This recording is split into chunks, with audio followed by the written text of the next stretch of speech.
This mind map explores key concepts in learning theories divided into three main areas: classical conditioning, operant conditioning, and cognitive learning.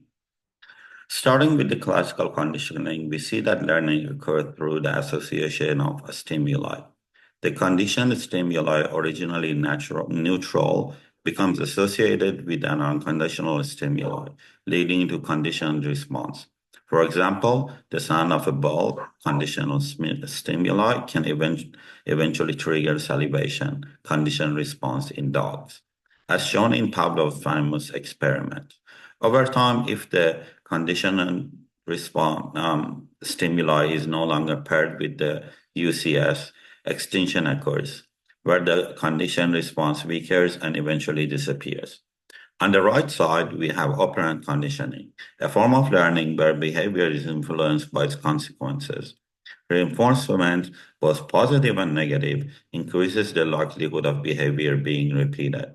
For instance, being provided a reward after a desired action encourages that behavior. On the other hand, punishment decreases the likelihood of the behavior. This method is key to understanding how behaviors can be shaped over time. Through the process of shaping, complex behaviors are gradually refined by reinforcing successive approximation of the target behavior. Finally, at the bottom, we explore cognitive learning approaches, such as observational learning and modeling. These occur when we learn by watching others, such as learning to perform a task after observing someone else.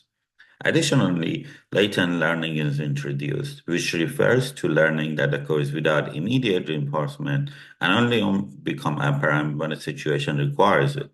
Cognitive learning demonstrates that not all learning is driven by direct experience of or rewards. Sometimes we learn simply by processing information in our environment.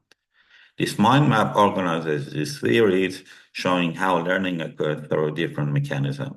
Classical conditioning is based on a stimuli-response association, operant conditioning relies on consequences, and cognitive learning emphasizes mental processing and observation.